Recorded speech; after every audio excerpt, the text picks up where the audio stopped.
Class 10th के लिए civics में आज हम लोग संघवाद पर चर्चा करेंगे। संघवाद का एक सामान्य सा अर्थ निकलता है कि एक ऐसी शासन व्यवस्था जिसमें शासन के एक से अधिक केंद्र होते हैं। सामान्य भाषा में कहा जाए तो संघवाद एक ऐसी शासन व्यवस्था है जिसमें शासन की शक्तियाँ केंद्र सरकार और राज्य सरकार के बीच में बटी होती है। यानी कि इस व्यवस्था में एक केंद्र सरकार होती है जिसके अंतर्गत या जिसके जिम्मे में राष्ट्रीय महत्व के विषय होते हैं, और इसके अलावा एक जो होता है इसके अलावा प्रांतीय सरकारें भी होती है, और इन प्रांतीय सरकारों को अपने क्षेत्र में शासन करने का पूर्ण अधिकार प्राप्त होता है। और दोनों सत्ता के दोनों केंद्र, चाहे वो केंद्र सरकार हो या फिर राज्य सरकार, दोनों ही अपने अपने स्तर पे अपने अपने अधिकार क्षेत्र में स्वतंत्र होकर के शासन करने का कार्य करते हैं। हम ये भी कह सकते हैं कि संघवाद सत्ता की साझेदारी के अंतर्गत ही आता है, जिसमें शासन की शक्तियों का विभाजन कम से कम दो भागों में किया जाता है। तो हम ये कह सकते हैं कि संघवाद एक ऐसी शासन व्यवस्था है जिसमें शासन के कम से कम दो केंद्र होते हैं। इससे ज़्यादा भी हो सकते हैं, है ना, लेकिन कम से कम दो केंद्र होते हैं। अब ये देखना है कि संघीय शासन व्यवस्था तो हम लोग समझ लीजिए। अब ये किसका किस प्रकार का है, हम लोग ये भी कह सकते हैं कि ये जो संघीय शासन व्यवस्था है वह एकात्मक शासन व्यवस्था का बिल्कुल अपोजिट है। एकात्मक शासन व्यवस्था में क्या होता है? शासन की सभी शक्तियाँ एक ही स्तर पे होती हैं। वहाँ पे राज्य सरकारें या स्थानीय सरकारें नहीं होती। जैसे कि हम लोग कह सकते हैं ब्रिटेन में कुल मिलाकर के केंद्रीय सरकार होती है, और केंद्रीय सरकार के अंतर्गत वहाँ पे अन्य किसी प्रकार की व्यवस्था नहीं होती है। चाहे राज्य के बारे में हो, जिला के बारे में हो, स्थानीय स्तर के बारे में हो, सभी प्रकार के निर्णय एक ही केंद्र के द्वारा लिए जाते हैं, और इस प्रकार की व्यवस्था को हम लोग एकात्मक शासन व्यवस्था कहते हैं। जबकि भारत जैसे देश में क्या होता है, यहाँ पर संघीय व्यवस्था है।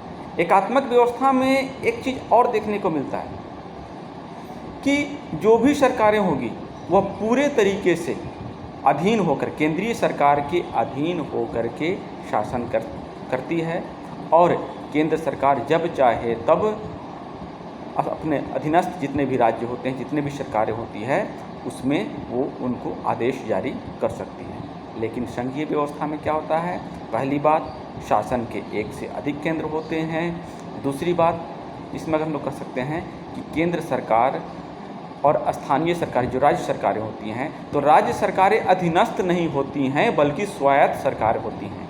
यानी कि अनावश्यक रूप से केंद्र सरकार राज्यों में किसी प्रकार का हस्तक्षेप नहीं कर सकता है। प्रत्येक राज्य के पास अपने अधिकार क्षेत्र होते हैं, और उस अधिकार क्षेत्र का इस्तेमाल वह अपने स्वविवेक से, अपनी बुद्धि के अनुसार कर सकता है, और उसके लिए वह केंद्र सरकार के प्रति किसी भी प्रकार से रिस्पॉन्सिबल नहीं होता है। तो ये दो टॉपिक हुआ आपके सामने कि संघवाद क्या है, दूसरी बात संघवाद, और इसके बाद कहा संघीय शासन और एकात्मक शासन में अंतर।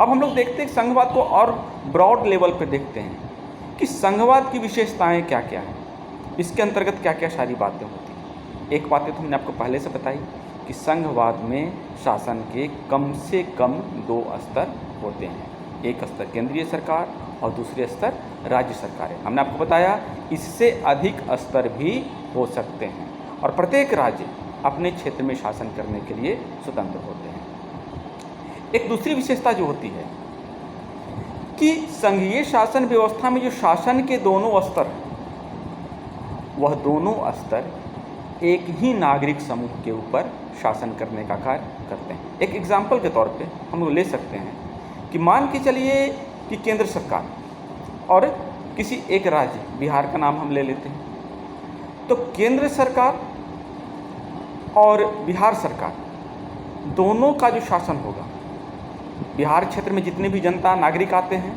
वह भारत के नागरिक हैं। इस नाते भारत सरकार के द्वारा यानी केंद्र सरकार के द्वारा लिए गए सारे निर्णय इस जनता पर लागू होगा। उसी प्रकार से बिहार सरकार के द्वारा लिया गया निर्णय भी जनता के ऊपर लागू होगा।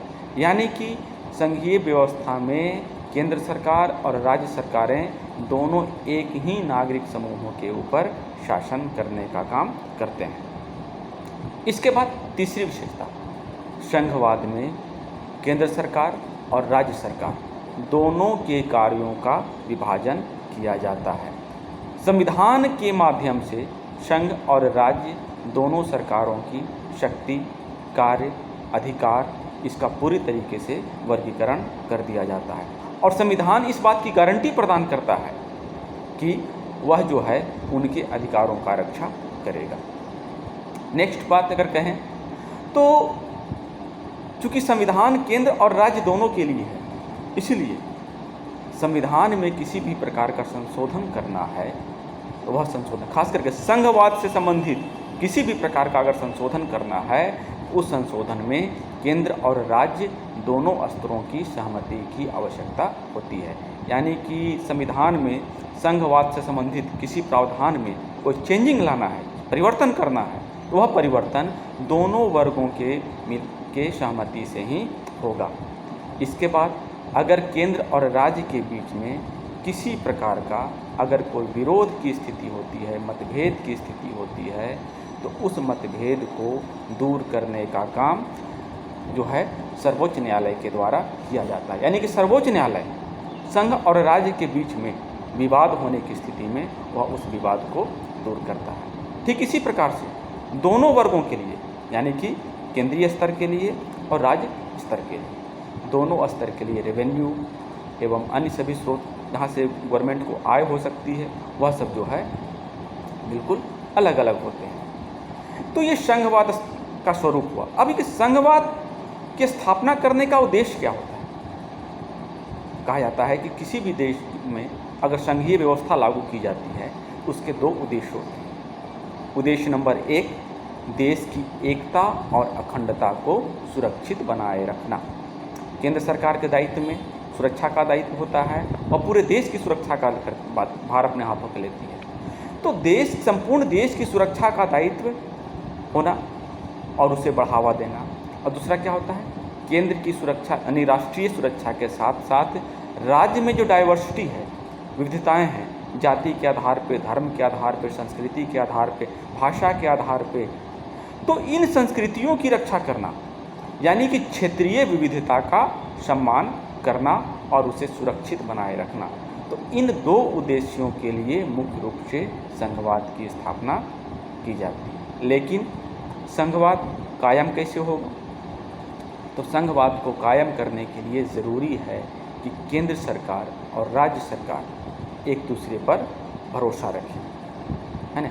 उन्हें ये विश्वास होना चाहिए कि दोनों में से कोई भी एक दूसरे के अधिकार क्षेत्र में अतिक्रमण नहीं करेगा और इस प्रकार से संघीय व्यवस्था को सुरक्षित रखा जा सकता है। अब नेक्स्ट टॉपिक जिस पर हम चर्चा करेंगे कि संघ का गठन किस प्रकार से किया जाता है, एक संघीय व्यवस्था किस प्रकार से स्थापित की जाती है। अब संघीय व्यवस्था स्थापित करने के पीछे दो तरीके बताए जाते हैं। किसी भी देश में विश्व स्तर पे जितने भी जगह संघीय व्यवस्था स्थापित हैं वह दो तरीके से किए जाते हैं। एक कि कई छोटे छोटे देशों को मिला करके एक बड़े देश का, एक बड़े संघ का निर्माण करना, जैसे कि संयुक्त राज्य अमेरिका, स्विट्जरलैंड, है ना, ऑस्ट्रिया इत्यादि देश में जो संघीय व्यवस्था है उसमें छोटे छोटे राज्यों को मिलाकर, छोटे छोटे क्षेत्रों को मिलाकर के एक बड़े संघ का निर्माण किया गया है। और इस व्यवस्था में क्या होता है, जो प्रांतीय सरकारें होती हैं उन सरकारों को केंद्र सरकार की तुलना में अधिक अधिकार और शक्तियां प्राप्त होती है ना। वह केंद्र सरकार डायरेक्टली जो है राज्य सरकारों को किसी प्रकार का आदेश नहीं दे सकती। राज्य सरकारों को अपनी संप्रभुता को बनाए रखने का, अपने अधिकार क्षेत्र को बनाए रखने का पूर्ण अधिकार और शक्ति उसके हाथों में होती है। तो जब बड़े बड़े छोटे छोटे देशों को मिला करके एक बड़े संघ का निर्माण किया जाता है तो इस स्थिति में राज्य जो है केंद्र की तुलना में अधिक शक्तिशाली होता है, संप्रभु होता है। लेकिन दूसरा तरीका क्या है? दूसरा तरीका ये है कि कोई विशाल देश जहाँ पे भाषा, संस्कृति ज्योग्राफी यानी भौगोलिक विविधता काफ़ी अधिक है, डाइवर्सिटी काफ़ी अधिक है। ऐसी स्थिति में भाषा के आधार पे, संस्कृति के आधार पे, धर्म के आधार पे क्षेत्र को छोटे छोटे राज्यों में वर्गीकृत कर देना, है ना। यानी कि किसी बड़े देश को उस देश की विविधता के आधार पर छोटे छोटे टुकड़ों में वर्गीकृत करना। तो ये दो तरीके हैं, छोटे राज्यों को मिला करके बड़े संघ का निर्माण करना और किसी बड़े देश को छोटे छोटे राज्यों के रूप में बांट करके संघ का निर्माण करना। और ये दूसरा वाला है, यानी बड़े देश को छोटे छोटे राज्यों में वर्गीकृत करना। इस प्रकार के राज्यों में केंद्र सरकार को राज्य सरकार की तुलना में अधिक शक्ति प्राप्त होती है। वह विशेष परिस्थिति में राज्य सरकारों को निर्देश दे सकता है। तो ये दो तरीके हैं जिस तरीके से संघवाद का निर्माण होता है। अब यहाँ के बाद जो आगे का टॉपिक होगा, भारत में संघवाद के रूप, इसका चर्चा हम अगले वीडियो में करेंगे।